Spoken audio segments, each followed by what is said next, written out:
É o tema da nossa palavra de hoje à noite.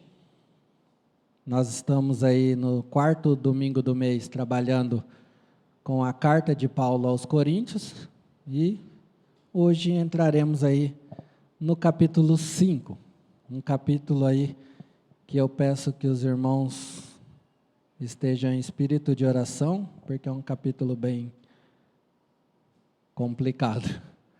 Então, que Deus nos dê a graça de poder expor aquilo que Ele colocou no coração e que, principalmente, fale à igreja, que haja cada dia transformação, que a palavra de Deus realmente seja o necessário para as nossas vidas.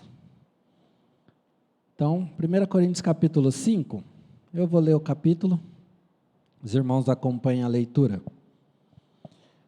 Por toda parte se ouve que há imoralidade entre vocês, imoralidade que não ocorre nem entre os pagãos, ao ponto de um de vocês possuir a mulher de seu pai, e vocês estão orgulhosos.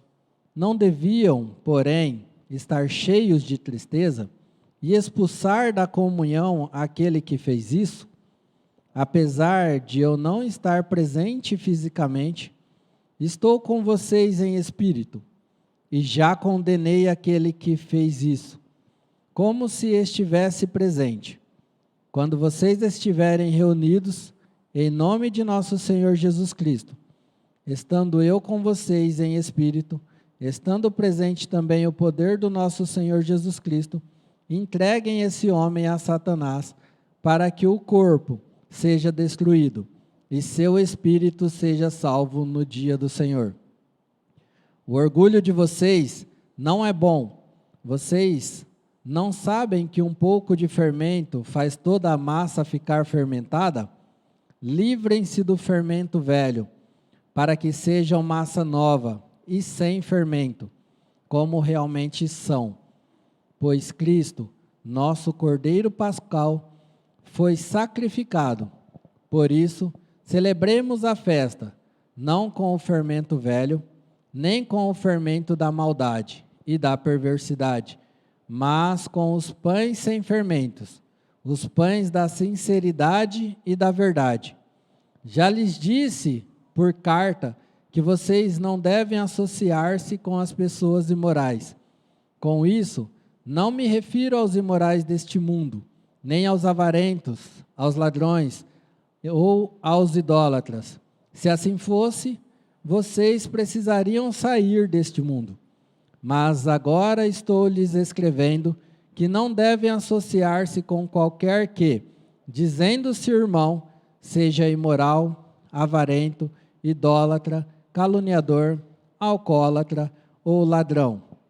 Com tais pessoas, vocês nem devem comer. Pois, como haveria eu de julgar os de fora da igreja? Não devem vocês julgar os de dentro? Ou Deus julgará os de fora? Expulsem esse perverso do meio de vocês. Oremos.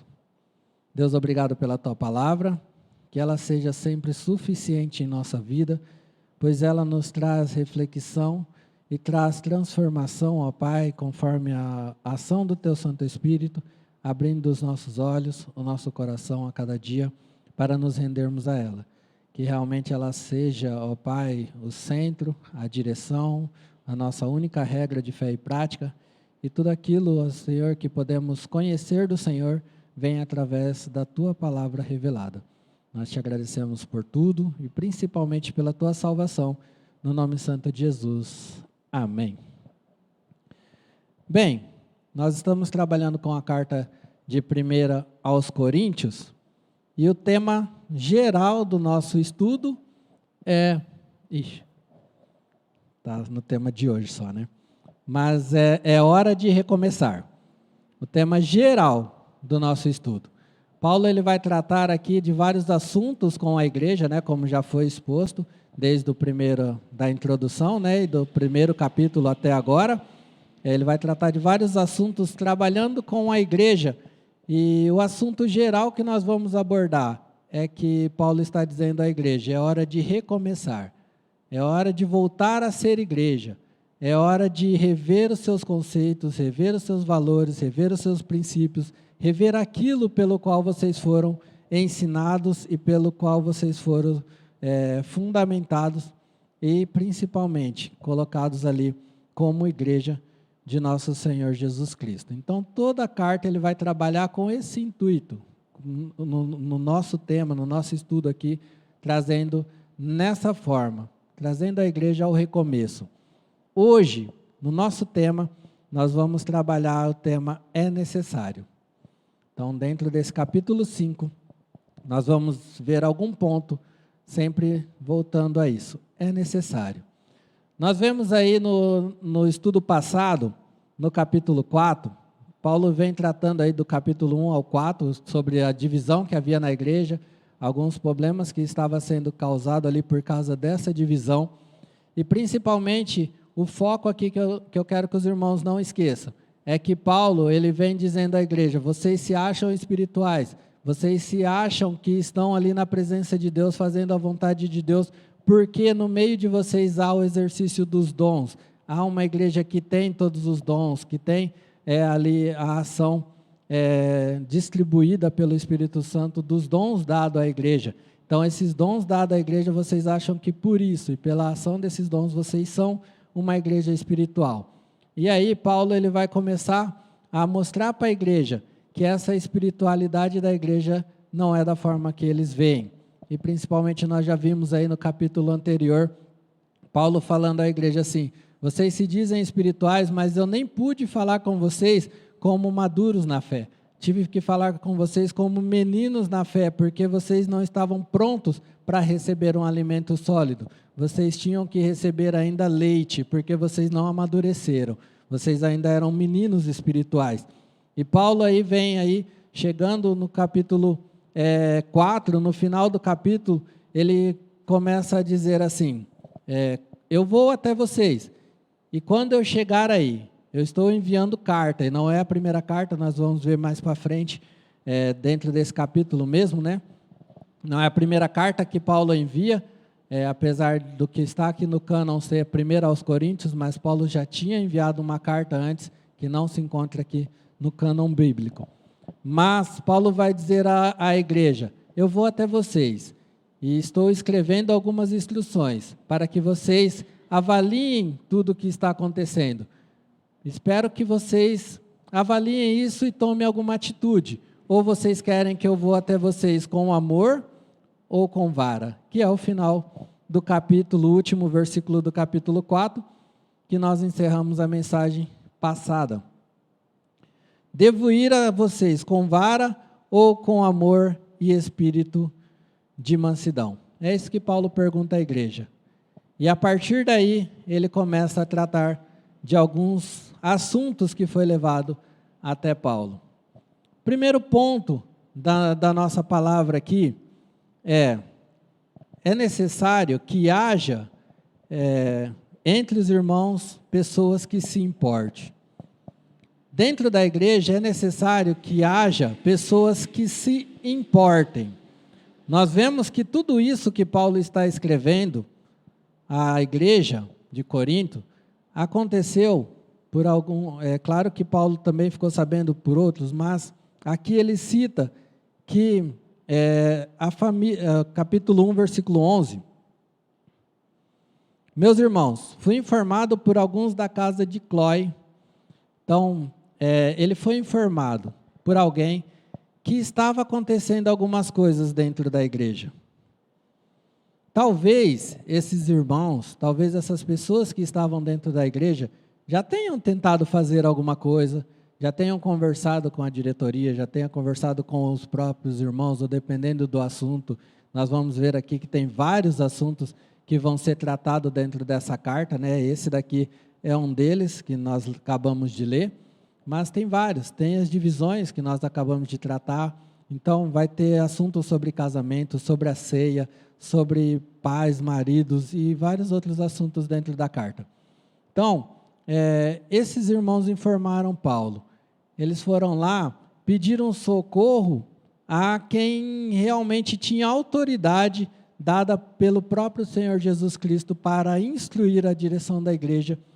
Então, é necessário que sempre, no meio do povo de Deus, é necessário realmente, né, que, se possível, todos os cristãos se importem com a igreja. Como igreja, como que a igreja está andando, como que a igreja está se colocando diante de Deus, como a igreja reunida está. Então, é necessário que cada irmão avalie a sua vida, como nós vemos na ceia, né? Sempre é exortado ali pelos textos bíblicos mesmo, que cada um avalie a si mesmo, que cada um observe a sua vida e coloque diante de Deus, principalmente no momento da ceia, mas isso deve ser feito constantemente na nossa vida. E principalmente também que nós, como igreja, que nós sempre estejamos observando o andamento da igreja. Como que a igreja está andando? Será que a igreja está realmente obedecendo os princípios bíblicos?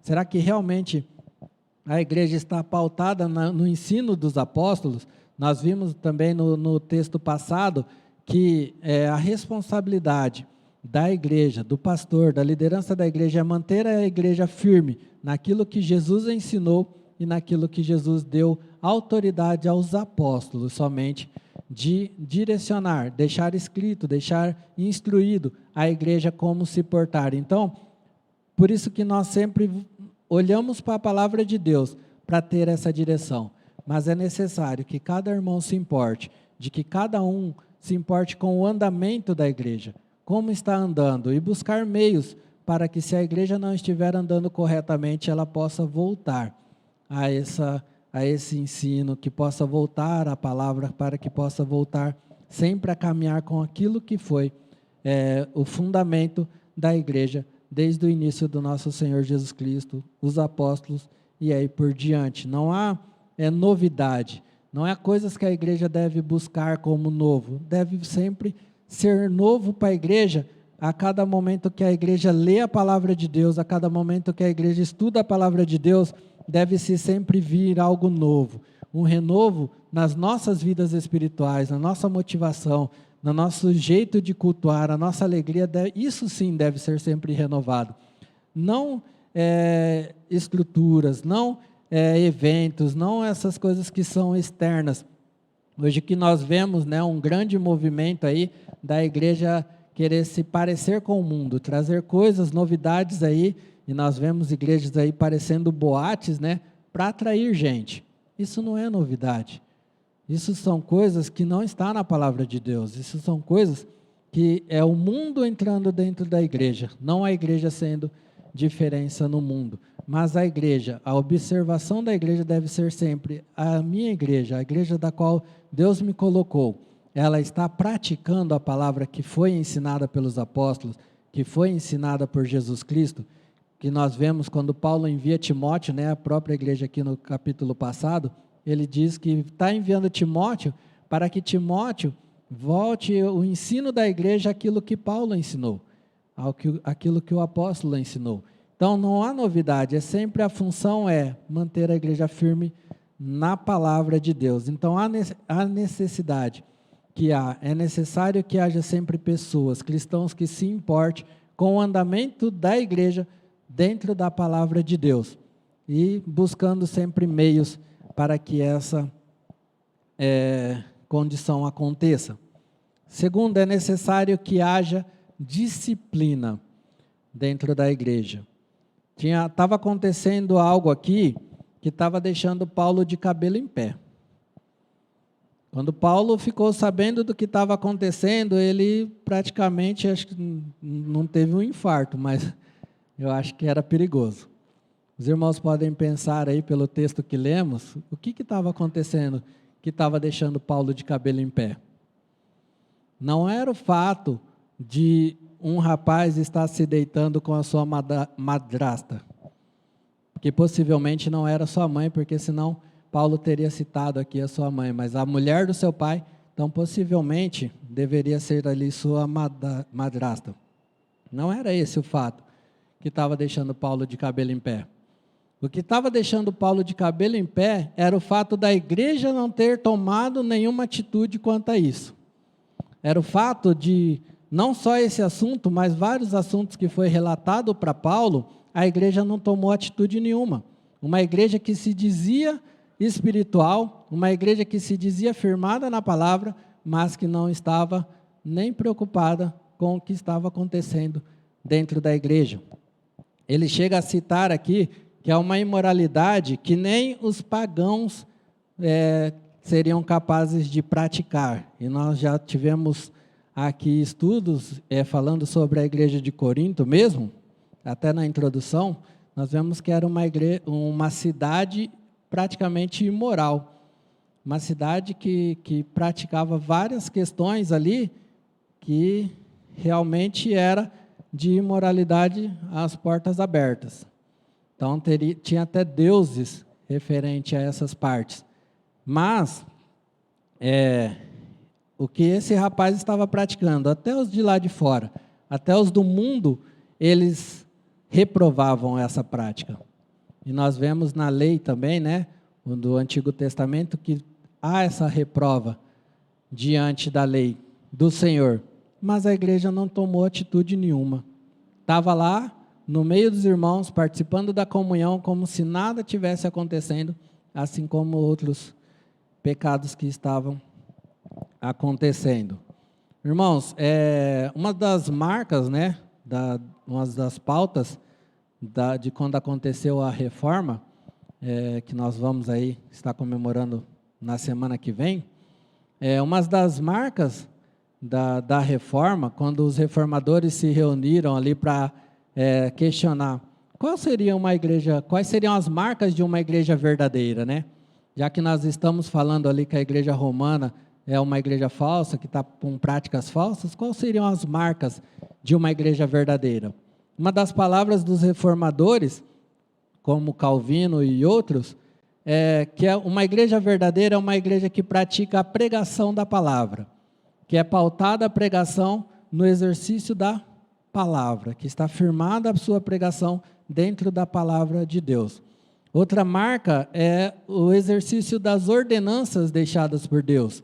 Então, o batismo e a ceia, né, da qual nós entendemos. Essa é a igreja que pratica essas coisas, ela é considerada uma igreja verdadeira. A pregação pautada na palavra e a prática das ordenanças. Mas não demorou muito para eles virem com a terceira posição ali, de uma marca de uma igreja verdadeira, que é a disciplina bíblica. Não adianta a igreja ter uma pregação boa, não adianta a igreja para ter as suas ordenanças, se é uma igreja que não tem disciplina bíblica, que os irmãos vivem de qualquer jeito e a igreja não disciplina. E nós vemos aqui que a exortação de Paulo quanto à igreja é essa. Ele está cobrando da igreja porque não tomaram nenhuma atitude. Por que isso está acontecendo no meio de vocês e vocês não tomaram nenhuma atitude? Irmãos, nós como igreja, nós somos chamados para ser santos. Não vou ler os textos para poder ganhar um pouco de tempo. Vou colocar o meu celular aqui, mas ele está acabando a bateria, então pode ser que dê 10 horas e eu acho que é 9 ainda. 1 Tessalonicenses 4:7, 2 Coríntios 7:1, diz que nós precisamos nos purificar em tudo e afastar daquilo que contamina. Hebreus 12:14 diz para nós nos esforçarmos, porque sem santificação ninguém verá o Senhor. Efésios 5:3 diz que não deve haver no meio da igreja nem menção de imoralidade, nem as nossas palavras devem fazer menção quanto à imoralidade. Ezequiel 36:23, quando Deus está falando ali da promessa do que Ele faria, né, do resgate do povo, da purificação do povo, Ele diz que nós entendemos que essas promessas se cumprem em Jesus, na instituição da igreja também. Ele diz que Ele mostrará o nome dEle por meio de nós. O nome de Deus será mostrado por meio de nós, e nós entendemos que hoje o nome de Deus é mostrado por meio não mais de Israel somente, mas por meio da igreja. Então, a função da igreja é mostrar o nome de Deus ao mundo. A função da igreja, em vários outros textos, aqui são só alguns que eu citei, mas em vários outros, nós entendemos que somos chamados para ser santos, limpos, assim como fomos, limpos pelo sangue de Jesus, purificados. Estamos sujeitos a erro? Estamos, mas o nosso desejo, a nossa vontade, a nossa busca é por santificação a cada dia. É para manter essa purificação da qual o próprio Jesus, ele apresentará ao Pai, a sua igreja santa, sem mácula, da qual nós fomos lavados pelo sangue de Cristo. Então, apesar de estarmos sujeitos ao erro, sujeitos a pecar, e nós vamos ver também, mais para frente, nós não estamos mais debaixo da escravidão do pecado. Nós não estamos mais presos ao pecado. Nós não podemos mais, então, ter prazer em pecar. Nós não podemos mais deixar com que o pecado domine sobre as nossas vidas, mas buscar a cada dia santidade como igreja do nosso Senhor Jesus Cristo, pois temos a responsabilidade de levar o nome do Senhor. Também, nós entendemos que disciplina vem do Senhor. Provérbios 1, 7, Deuteronômio 8, 5, Hebreus 12, de 5 a 11, 1 Coríntios 11, 32, todos esses textos e vários outros vão citar que a disciplina é algo dado por Deus. Que Deus, ele disciplina, ele corrige, a quem ele ama, e ele dá o exemplo, assim como o pai corrige o filho, buscando para que ele ande pelo melhor caminho, assim também o Senhor, ele disciplina aquele a quem ama. Ele disciplina a sua igreja, ele repreende, ele traz sempre por amor aos seus filhos, a disciplina é dada e é algo instruído por Deus. Ela deve ser dada sempre em amor. Provérbios 27, 5. Melhor repreender do que ocultar. Efésios 5, 11. Nós devemos sempre repreender as pessoas, expondo elas à luz. E a luz que nós entendemos hoje é o Evangelho. Nós devemos expor as pessoas, os erros das pessoas, levando o Evangelho a elas, comparando as suas atitudes com a palavra de Deus, com aquilo que é colocado, não pelo que pensamos, não pelo que achamos que é certo ou que é errado, mas pelo que a palavra de Deus diz que é pecado. Nós sempre devemos confrontar as pessoas que estão vivendo nesse erro com a palavra, expondo ela à luz, e a luz que nós entendemos é a palavra de Deus. 1 João 3,18 diz que nós devemos repreender, porque repreensão é uma forma de amor. Então, irmãos, não só nesses textos, mas em vários outros, nos ensina sempre que a disciplina vem de Deus, que a santidade vem do Senhor e que o amor para que a igreja repreenda uns aos outros também vem da palavra de Deus.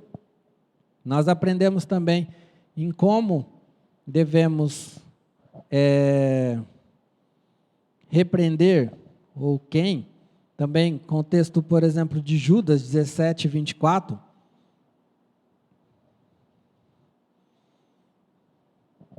Judas capítulo 17, versículo 17 ao 24. Gálatas 6, 1. Gálatas 2, de 11 a 14, um texto que foi muito bem exposto aqui pelo irmão Tiago, quando deu essa mensagem aí, onde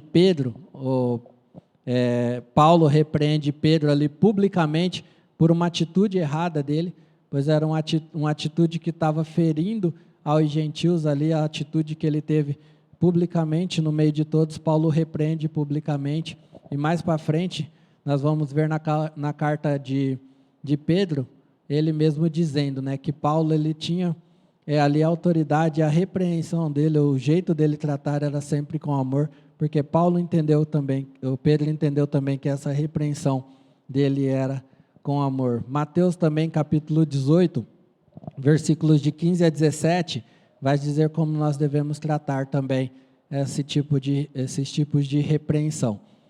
Então, irmãos, nós precisamos entender que uma igreja, ela precisa exercitar não somente o ensino, não somente as ordenanças do Senhor, mas ela precisa exercitar a disciplina que vem de Deus. O problema não é o pecado em si. O pecado em si não é problema, porque nós entendemos com a palavra de Deus que nós estamos sujeitos a errar, a pecar. Nós não temos, como eu acabei de dizer, prazer em pecar. Mas o problema é o pecado sem correção. Porque o pecado sem correção, às vezes a pessoa está cega por aquilo que está praticando. Mas quando chega alguém, e nós aqui temos vários tipos de instruções bíblicas para como tratar cada situação. Quando um pecado é causado, por exemplo, por falta de perdão entre um irmão e outro, isso não precisa vir a público. Mas se alguém pecou contra você, você pode chegar naquele que pecou contra você e ele mesmo conversar e se entender, se perdoarem, está resolvido o problema.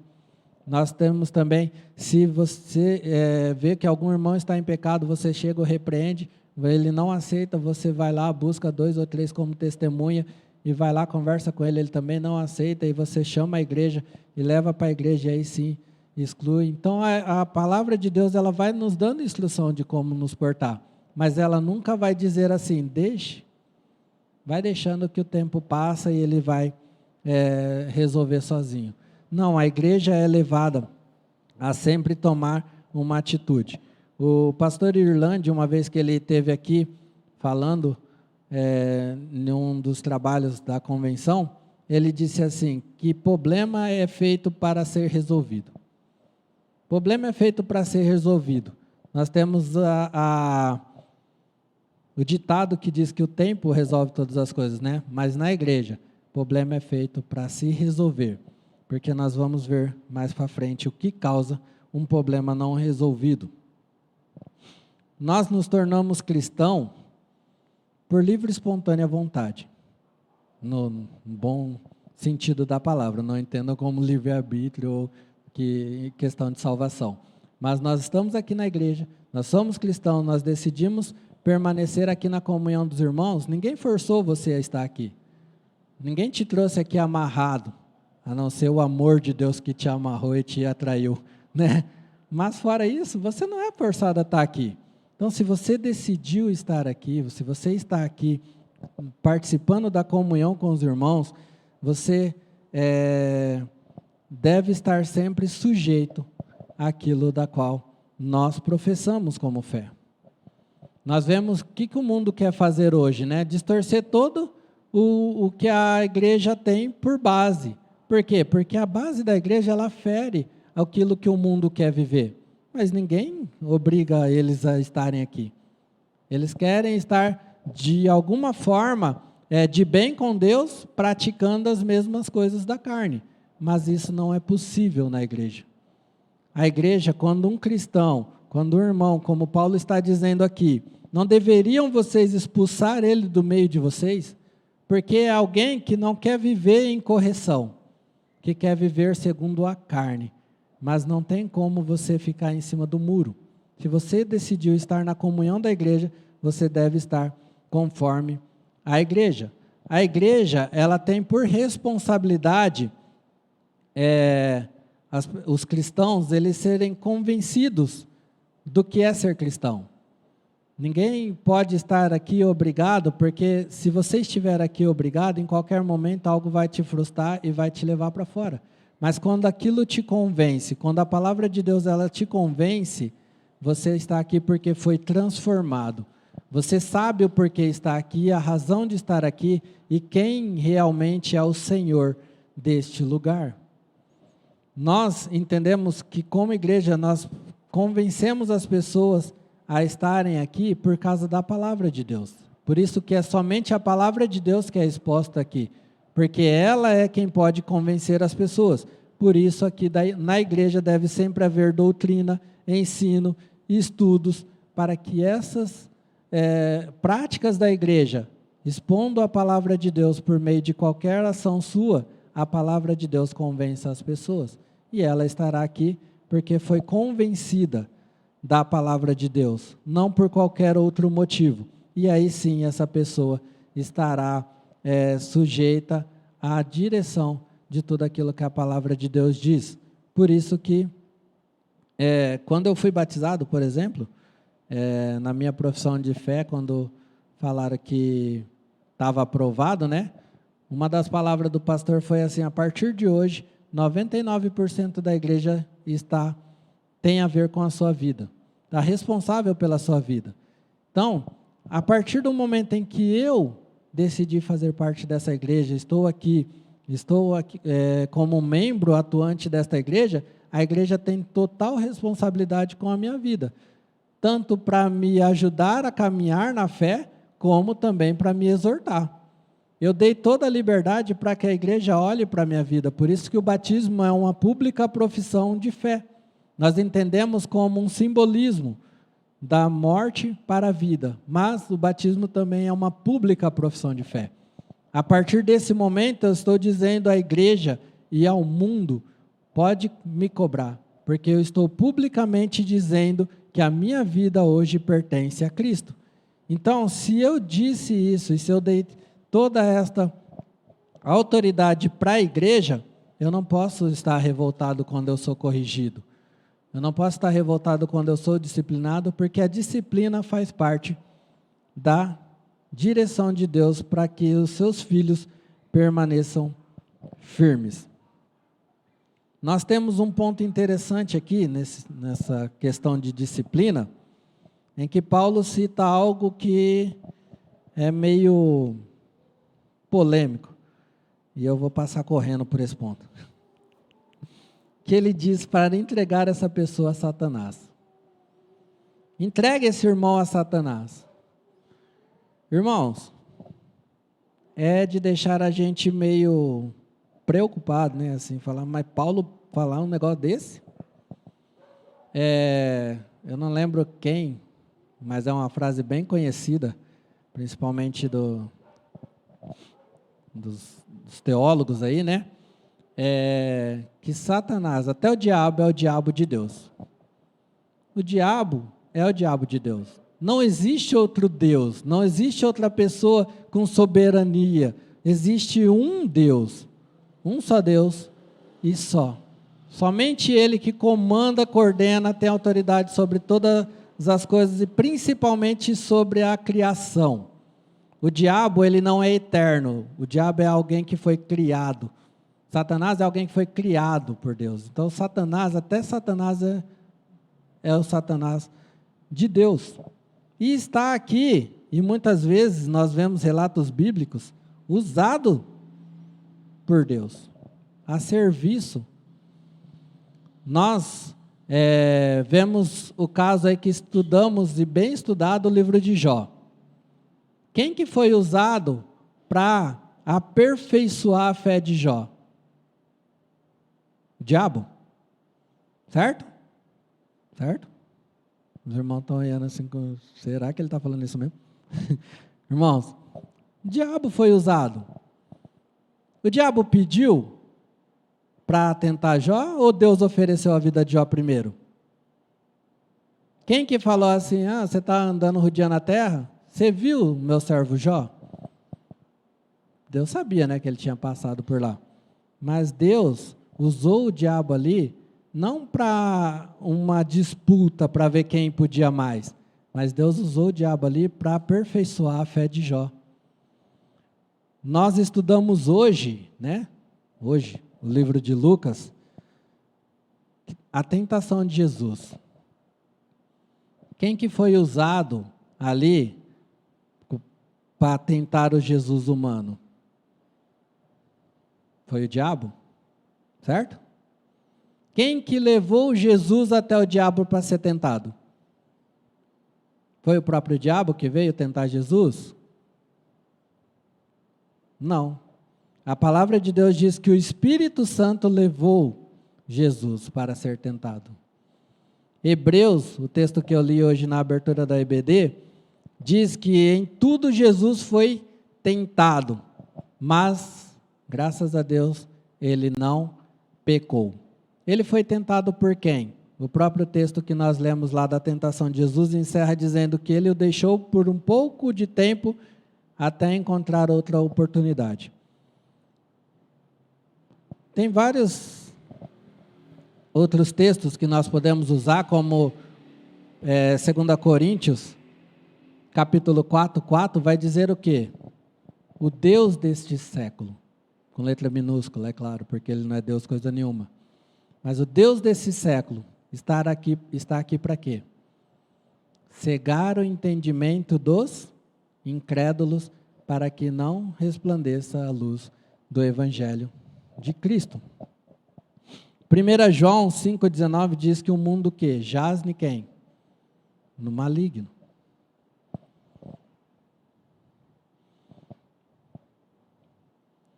Nós entendemos que o diabo está aqui por alguma razão. E nós entendemos que ele não é soberano. Nós entendemos que ele não está aqui fazendo o que ele quer. Porque se fosse assim, nós não creríamos que todas as coisas estão debaixo da direção de Deus, da soberania de Deus. Então nós estaríamos à mercê das brincadeiras aí e do que o diabo quisesse fazer com nós, jogando para lá e para cá. Mas nós entendemos que Deus está no controle de todas as coisas e o diabo está aqui por alguma razão. Nós entendemos também que a igreja, como um dos textos passados no capítulo 3, nós vimos que a igreja é Deus quem sustenta, é Deus quem cuida, é Deus quem preserva a sua igreja. Vocês não sabem que vocês são o templo de Deus e que Deus é quem cuida de nós. Se alguém destruir o templo de Deus, Deus o destruirá. E quando nós estudamos esse texto, nós vimos que Deus não está falando de você ser igreja na sua casa. Nós vimos que Deus não está falando de você ser um desigrejado e achar que é crente. Nós vimos que Deus está falando do seu corpo reunido, da sua igreja instituída por Jesus, o corpo da qual Ele é o cabeça e tem vários membros, e não só você achando que é crente na sua casa. Deus, Ele cuida da sua igreja. Nós vemos também por Mateus capítulo 16, que é a instituição da igreja. Nós vemos que Jesus diz o que aos seus discípulos? Eu instituirei a minha igreja e as portas do inferno não prevalecerão contra ela. Nós temos aqui uma situação que não fica difícil de pensar, que o diabo está agindo no mundo aí por permissão de Deus, com algum motivo, mas o diabo ele não está agindo porque Deus cuida e preserva a sua igreja. Dentro da sua igreja, Deus está sustentando e a cada momento instruindo, moldando, aperfeiçoando, como diz Filipenses 1:6, até a vinda do nosso Senhor Jesus Cristo. Aquele que em vós começou a boa obra, Ele começou a trabalhar em você. Ele te chamou, Ele te lavou, te resgatou e vai indo até a vinda de nosso Senhor Jesus Cristo, onde você aí sim será perfeito. Então, não é de nos espantar Paulo falar assim, entrega este homem a Satanás. O que simplesmente Paulo está falando é, exclui ele da comunhão. Tira ele da comunhão. Mostre publicamente, porque é um pecado público, nós vemos aqui e entendemos pela palavra de Deus, como já foi citado, que há alguns tipos de situações que dá para se resolver no PV, né, no particular. Tem outras situações que você chama um diácono, um líder da igreja vai lá e resolve, outros você traz numa assembleia da igreja, mas tem casos aqui que é exclusão mesmo. O caso é público, está acontecendo e até lá fora já estão falando que nem lá eles têm coragem de praticar o que está acontecendo dentro da igreja. Então Paulo fala assim, exclui. Mostra às pessoas que a igreja tomou uma atitude. Entrega ele. Tira ele da comunhão, né? A gente vê que a primeira palavra de Paulo é o mesmo sentido da segunda. Tira ele. Por que vocês não tiraram ele da comunhão? E a segunda palavra dele, o que é tirar da comunhão? Entrega ele ao mundo. Então, irmãos, nós entendemos que se você não está na comunhão da igreja, perseverando, você está sujeito às ações do diabo no mundo. Nós entendemos também que a palavra de Deus nos diz o quê? Que o diabo, ele anda onde? Ao derredor. Esperando somente uma brecha. esperando que você realmente saia da comunhão, para que ele possa tragar, para que ele possa fazer as suas ações, da qual ele tem permissão de Deus para fazer. Então, como é importante entender o estar em comunhão como igreja. Como é importante entender que realmente a igreja é o corpo de Cristo. A igreja aqui mesmo, reunida neste local. Não o templo, tá? Mas os irmãos, todos reunidos como igreja. Como é importante entender que a igreja é realmente o corpo de Cristo, que é Deus quem cuida da sua igreja e que é importante estar em comunhão como igreja. A ação de Paulo, a ordem de Paulo aí, a direção dele para esse momento, não é no sentido de exclui, abandona e condena esse irmão. A intenção realmente era para que ele fosse trabalhado, para que ele retornasse convicto da sua fé. Nós entendemos uma ação assim, olhando para a parábola do filho pródigo. A intenção de Paulo aqui é deixa ele viver a vida dele do jeito que ele quer, mas exclui da comunhão. A responsabilidade da igreja é excluir, é tomar alguma atitude, disciplinar, mas deixa ele, mas com a intenção do quê? De que ele retorne, de que esse irmão realmente volte. E a igreja, ela tem que sempre viver ansiosa por esse momento. Aí nessa parte a ansiedade não tem problema. A igreja ela deve viver ansiosa por ver irmãos retornando à comunhão, por ver irmãos retornando à convivência com a igreja, retornando aos pés de Jesus, como na parábola do filho pródigo. Quero viver minha vida, vai. O pai deixou, não deixou? Questionou alguma coisa? Falou, não filho, não faz isso. Ai, rapaz do céu, deixa o pai te contar umas histórias. Não, quer ir? Vai. E foi. Mas o pai a cada segundo ficou esperando o filho retornar. A hora que ele retornou, ele preparou todo aquele discurso, né? Vou lá, vou falar para o meu pai que eu me arrependi, isso e aquilo, para que ele me deixe pelo menos ser servo, para que ele pelo menos me deixe estar lá. Não deu nem tempo dele falar. Quando o pai viu ele de longe, o pai já restabeleceu a comunhão dele. Porque Deus conhece a atitude do nosso coração. Quando nós estamos no momento como igreja, de orarmos pelas pessoas que se afastaram, agora não estamos falando de pessoas que ainda não se converteram, mas daquelas que se converteram e não retornaram ainda, nós devemos estar em constante oração para que realmente chegue esse momento, como filho pródigo, de olhar e falar assim, poxa vida, o que eu estou fazendo aqui? Como que eu vim parar nesse lugar?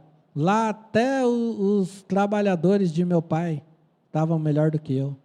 Esse é o momento em que a igreja anseia, para que realmente, nas orações da igreja pelas aquelas pessoas que se afastaram, chegue esse momento de que ela caia em si, de que o Espírito Santo novamente renove, abra os seus olhos, renove o seu pensamento, as suas forças no Evangelho e ele retorne.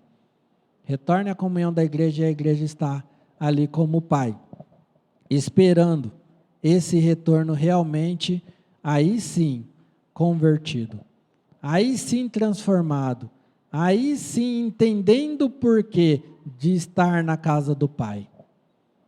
Pois senão o filho pode estar como o filho mais velho, né? Estou aqui, estou trabalhando, estou fazendo, acontecendo, mas só de olho no que ele recebia, porque ele estava fazendo as coisas. Mas o filho mais novo retorna, aí sim sabendo o porquê de estar na casa do pai. E é o caso que nós estamos vendo aqui. Paulo fala assim, manda ele para que o corpo seja destruído, para que ele sofra as consequências desse mundo, mas o seu espírito possa ter a oportunidade de ser salvo. Essa é a oração da igreja, que as pessoas sejam salvas.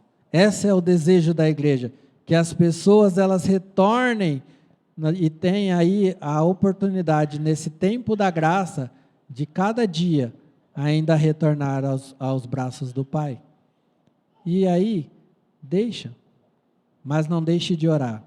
Deixa ir, mas não deixe de orar. Ore constantemente pelas pessoas que você fala assim, mas meu filho estava na igreja, hoje não quer nem saber da igreja. Continue orando por ele. Meu marido era da igreja, não quer nem saber da igreja. Continue orando por ele. Ah, meu pai, meu avô, meu tio, meus amigos, conheço tanta gente que era da igreja que não quer nem saber de igreja hoje. Continue orando por esta pessoa. Se ele não morreu ainda, o espírito pode ainda retornar. Deixa a carne ser destruída, até que ele caia em si. Mas o que não pode, irmãos, o que não pode acontecer é as pessoas estarem aqui dentro, participando da comunhão, sem nenhuma disciplina. Ah, mas é duro, nós vai excluir o irmãozinho, ou nós vai... Não, deixa ele aqui, é melhor ele estar aqui ouvindo a palavra do que ele estar lá no mundo. Aqui ele vai estar vivendo um falso evangelho, se ele não cair em si. Se a igreja não disciplina os irmãos, que estão claramente vivendo de uma forma que não é conforme a palavra de Deus, você só está alimentando a passagem dele para o inferno. Ele está aqui no meio, mas ainda não é salvo. Olha a responsabilidade da igreja, da liderança da igreja, de cada irmão daqui. Você precisa olhar para a vida de cada irmão e observar se esse irmão está vivendo conforme a palavra. Se não estiver, exorte. No particular. Não precisa trazer a vida do irmão a público, a não ser que seja um pecado público. Mas exorte. Não alimente o erro dele. Não alimente a prática dele, porque você só vai estar alimentando a passagem dele para o inferno. Mas se for o caso, se o irmão for irrepreensível e declaradamente quer viver essa vida na carne, deixa ir. Mas tira da comunhão. Não deixe no meio. Ponto 3. É necessário que haja nessa questão unidade. É necessário que haja unidade. É necessário que alguém se importe com a igreja, que os cristãos se importem com a igreja. É necessário que haja disciplina dentro da igreja, mas é necessário também que haja unidade. Se a igreja veio, se reuniu e precisou chegar ao ponto de tirar algum irmão da comunhão, é necessário que haja unidade na igreja. Não pode a igreja chegar a essa conclusão de que isso está fazendo mal para a vida do irmão, mas também para a vida da igreja, e não haver unidade. Os versículos 6 em diante diz assim: o orgulho de vocês não é bom. Vocês não sabem que um pouco de fermento faz toda a massa ficar fermentada? Ou em outra tradução, um pouco de fermento leveda toda a massa? Livrem-se do fermento velho, para que sejam massa nova e sem fermento, como realmente são. Pois Cristo, nosso Cordeiro Pascual, foi sacrificado. Por isso celebremos a festa, não com fermento velho, nem com o fermento da maldade, da perversidade, mas com os pães sem fermento, os pães da sinceridade e da verdade. Versículo 9, já lhes disse por carta que vocês não devem associar-se com pessoas imorais. Paulo, ele já tinha advertido a igreja, ele já tinha mandado uma carta advertindo a igreja sobre como a igreja devia se portar. Pelo entendimento aqui, não era o que estava acontecendo dentro da igreja, mas como é costume aí, no início, da igreja, Paulo, ele fundou a igreja e continuava cuidando daquela igreja, como a igreja devia se portar. Quando a igreja provavelmente recebeu essa carta e leu, a igreja entendeu assim: entendemos, não podemos nos misturar com o mundo. Não podemos estar no meio do mundo, E aí Paulo vai advertir a igreja: quando eu escrevi para vocês que vocês não devem se associar com os imorais, e ele cita uma relação aqui que nós já lemos, de práticas, ele vai falar assim, eu não estou falando das pessoas do mundo, eu estou falando da igreja. Porque se fosse assim, vocês não podiam viver nem no mundo. É ao contrário, vocês têm que estar no mundo, senão vocês vão ser sal aonde, vai ser luz aonde, vocês vão levar o evangelho para quem, se vocês não estiverem no meio? Vocês não devem praticar essas coisas, mas devem estar lá, levando o evangelho, levando transformação no mundo. Mas o que eu estou dizendo a vocês é que pessoas que se dizendo irmãos, vivem como mundanos. Com esses vocês não devem se associar, nem mesmo comer junto. E aqui Paulo está se referindo aqui à comunhão da ceia mesmo. Na época da igreja primitiva, possivelmente, existia uma festa chamada Festa Ágape, onde eles celebravam a ceia. Eles se reuniam, não faziam a ceia como nós fazemos mesmo, mas era uma festa mesmo, um banquete, e nós vamos ver lá no texto, quando Paulo vai tratar da ceia, da prática deles com a ceia, que eles estavam até exagerando, né? Um chegava, comia demais, se embriagava e ficava lá no meio da festa, e os outros que chegavam mais atrasados, né? Porque provavelmente eram batistas, né? Para chegar atrasado na festa, eles chegavam, já não tinha mais comida para eles. Então Paulo vai exortar, espera aí, irmãos, vocês não têm o que comer em casa? Aqui é para comunhão, é para todo mundo por igual, vamos rever. Mas esse texto nós vamos tratar mais para frente. Então Paulo ele vai dizer isso. Esses irmãos, eles não devem estar com vocês nem nesse momento em que vocês se reúnem para comer, porque eles se dizem cristãos, se dizem irmãos, mas não são. Vocês já deveriam ter tomado alguma atitude, já deveriam ter disciplinado, para que realmente ele possa ser transformado. Se não há disciplina na igreja, irmãos, não há transformação. A pessoa vai vivendo o seu dia após dia, vai vivendo a sua vida da forma que quer, e se ninguém chega e fala, e se for aí um cristão rebelde, né, persevera no erro, e a igreja, a liderança da igreja, as assembleias da igreja não tomam nenhuma atitude, isso vai passando e vai piorando, e a gente não sabe quanto tempo tem. Paulo ele está usando aqui um simbolismo da Páscoa, dizendo assim, né, nós conhecemos a história da Páscoa, que Deus instituiu a Páscoa no Antigo Testamento, ali, do momento na saída, e uma das ordens de Deus na festa da Páscoa é que o pão não tivesse fermento. O fermento ali era um simbolismo do pecado, tá? E aquelas irmãs aí que fazem na culinária aí, usam fermento, sabem? Como Paulo está dizendo aqui, um pouquinho de fermento que você põe, ele leveda uma parte só da massa. Você consegue colocar fermento na massa e falar só esse lado aqui que vai, só não sei que a receita esteja errada, né? Mas geralmente o fermento ele leveda toda a massa, né?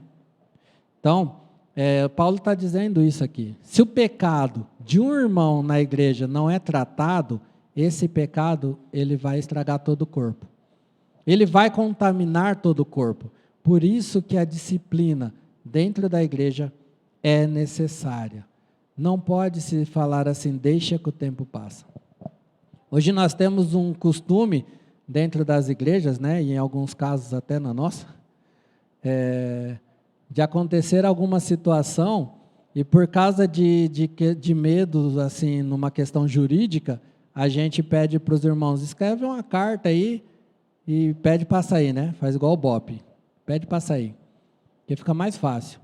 E aí, se o irmão demora para escrever essa carta, se o irmão vai enrolando, é a gosto do irmão, né? Não é a igreja que toma uma atitude, não é a igreja que olha assim e fala, esse irmão está em pecado, não pode estar na comunhão do corpo, não pode estar praticando essas coisas, está aqui na comunhão como membro da igreja, então nós precisamos tirar esse membro da comunhão para dar exemplo para os outros, porque um pouco de fermento leveda toda a massa. E aí nós vamos deixando passar, que o irmão quando quiser escreve uma carta e aí sim ele sai. por vontade própria e muitas vezes sai até arrogante, dizendo assim, essa igreja aí, não piso mais os pés nela. O irmão está todo podre lá fora, e aí fala assim, eu não piso mais o pé nessa igreja. Mas a igreja, irmãos, a igreja ela tem que ter a responsabilidade de ser santa diante de Deus, porque Deus custou o sangue do seu Filho para lavar, para purificar a sua igreja. Nós temos que ter essa consciência. E se principalmente somos chamados a uma função de liderança, mais ainda. Precisamos ter essa responsabilidade diante de Deus de cuidar do corpo do Senhor, como ele deve ser, santo. Santo. Trazer as pessoas ao ensino dos apóstolos, à comunhão com Jesus, ao corpo de Cristo. Mas se é um irmão rebelde, infelizmente a igreja precisa ter essa postura de excluir. Não por abandona, não. Excluir por amor. Disciplinar por amor. Tendo sempre no coração aquela dor de mãe, muitas vezes, né? Aquela dor, não, mas é meu filho, mas precisa. Porque assim ele vai ter a oportunidade de ser trabalhado. E nós vemos aqui, na segunda carta de Paulo aos Coríntios, tem um caso que não cita o nome, mas muitos associam a esse irmãozinho aqui, que foi entregue para Satanás, de que ele retorna.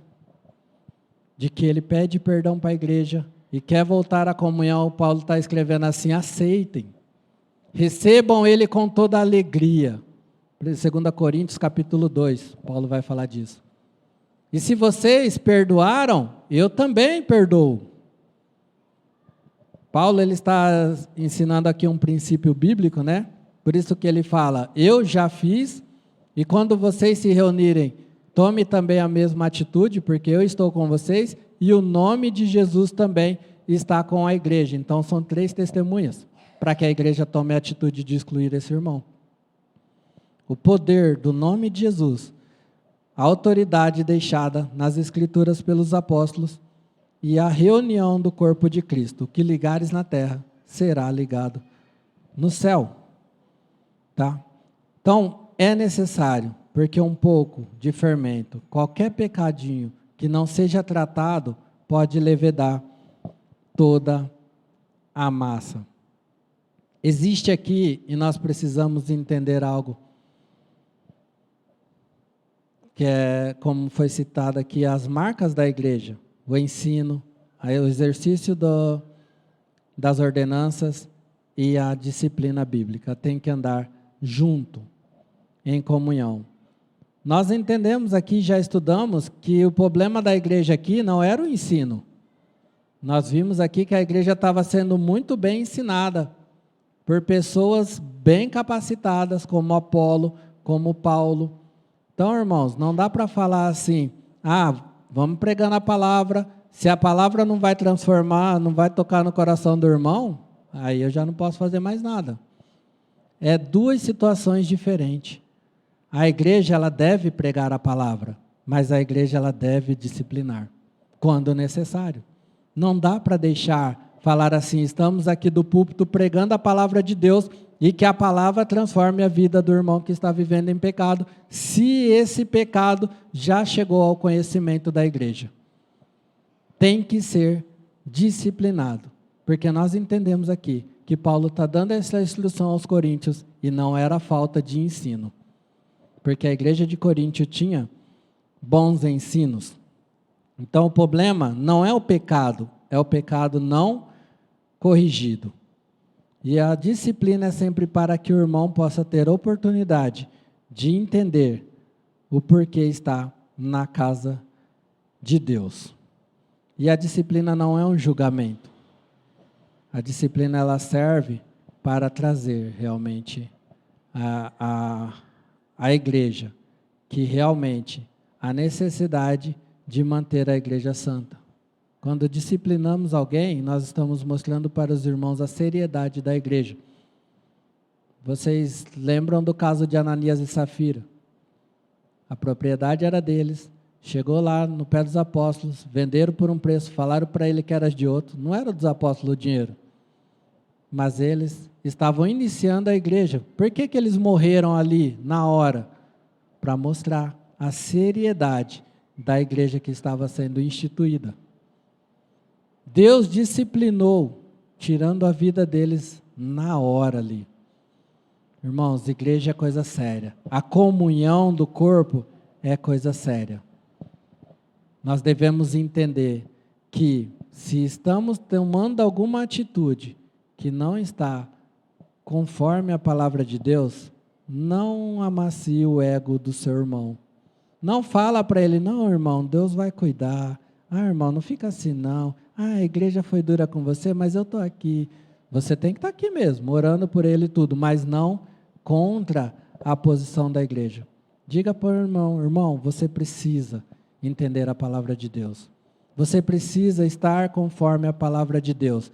Deve haver unidade quando a igreja toma uma decisão. Não pode a igreja tomar uma decisão e uma parte falar assim, ah, irmão, não vem aqui, não sei o quê, e amaciar o erro do irmão.